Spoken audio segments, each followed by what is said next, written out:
Literally, the word Gyanganj means a treasury of knowledge of all kinds. It is correct to presume that Gyanganj is an obscure place lost in the latitudes and longitudes of snowy Tibet. But using the word obscure will not quite suffice to elucidate the point that its obscurity will be maintained until and unless certain siddhis are attained by an individual. Besides, the fathers of Gyanganj have to bestow their kripa as well for one to gain knowledge of the geographical exactitude of this divine Siddha Bhumi. One cannot penetrate this mysterious and ethereal Gyanganj without yog siddhis and tapas. Physical Gyanganj exists at a higher altitude than Kailash Parvat. Gyanganj, Rajrajeshwari Mutt, and the Mahasana of Brahmarishi Mahatapa are the three divisions of the Siddha Bhumi, and needless to say that Param Guru Mahatapa's Mahasana is the highest rung of the spiritual ladder. These realms, really an oversimplified misnomer, are all created by yoga. The ultimate aim of these Mahayogis, Vishwa Kalyan, or the spiritual upliftment of humanity.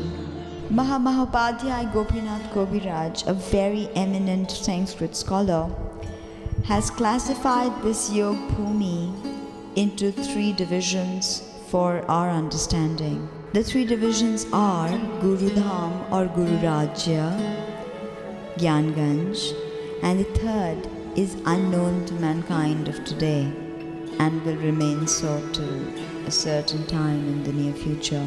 The essence of Gyanganj is beyond Guru Dham.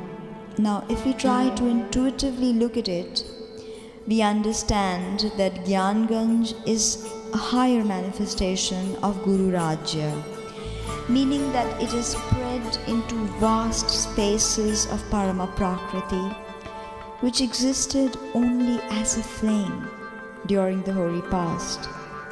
It was not a spiritual kingdom, but it has since then solidified and metamorphosed into this gigantic landscape through the tapas of Mahakhanda yogis, whose tireless sthula shariric karma has brought this divine kingdom into tangible manifestation.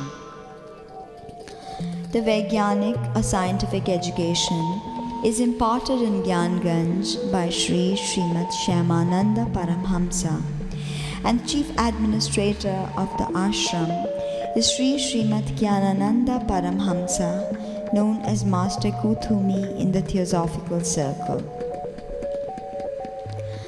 Sometime in the archaic past, Paramhamsa Kutupananda or Gyanananda took upon himself the immense task of administration of Gyanganj, and even to this day the ashram functions with pristine perfection under his able guidance.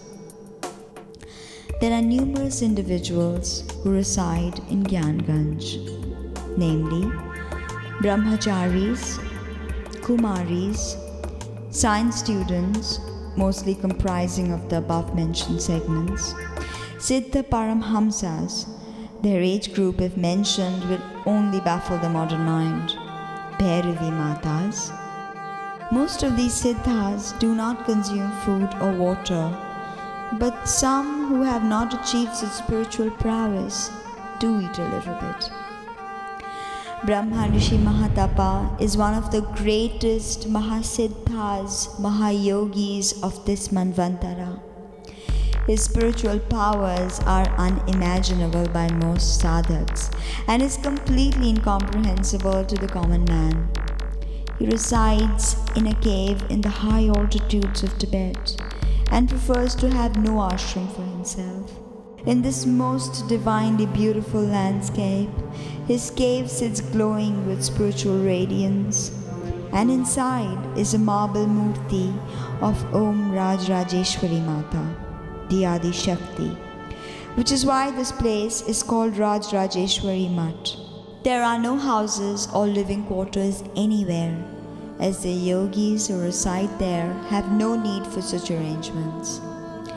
Maharishi Mahatapa mostly spends his time here in tapasya and occasionally visits the yogashram.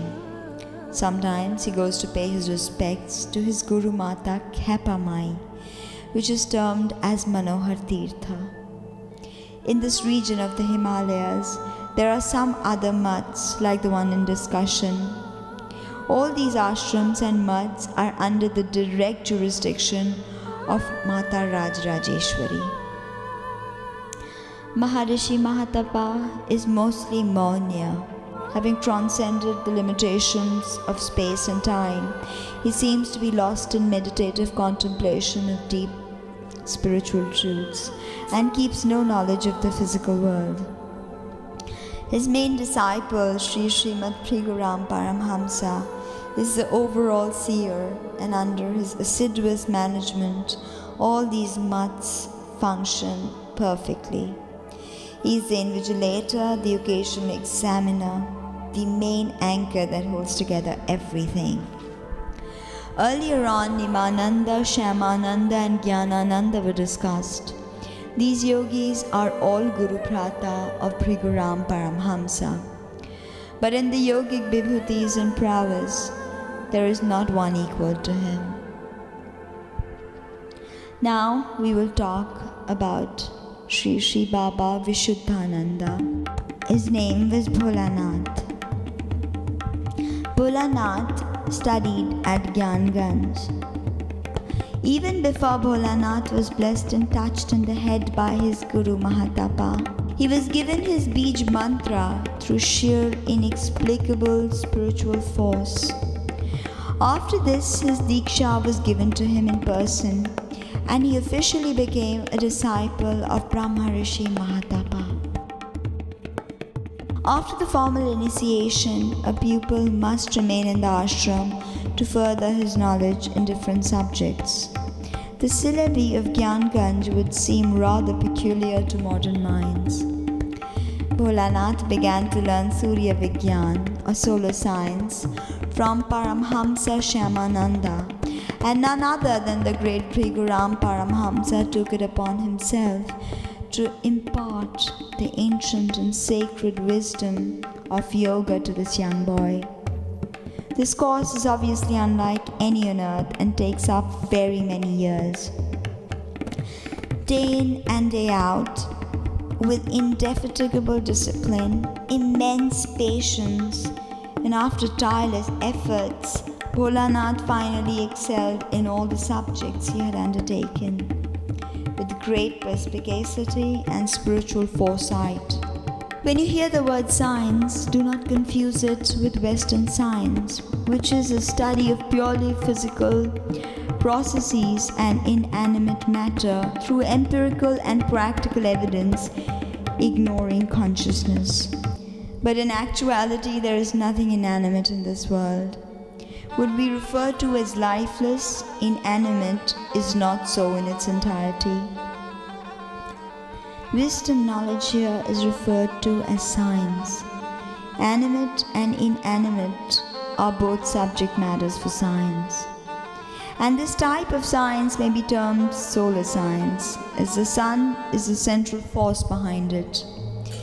In the scriptures, there is mention of a sublime energy field, if studied and understood, brings about a complete knowledge and practical experience of the wisdom sciences and its functionings.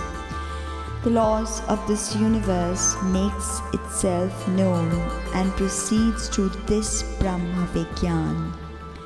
But what is this Brahma Vigyan?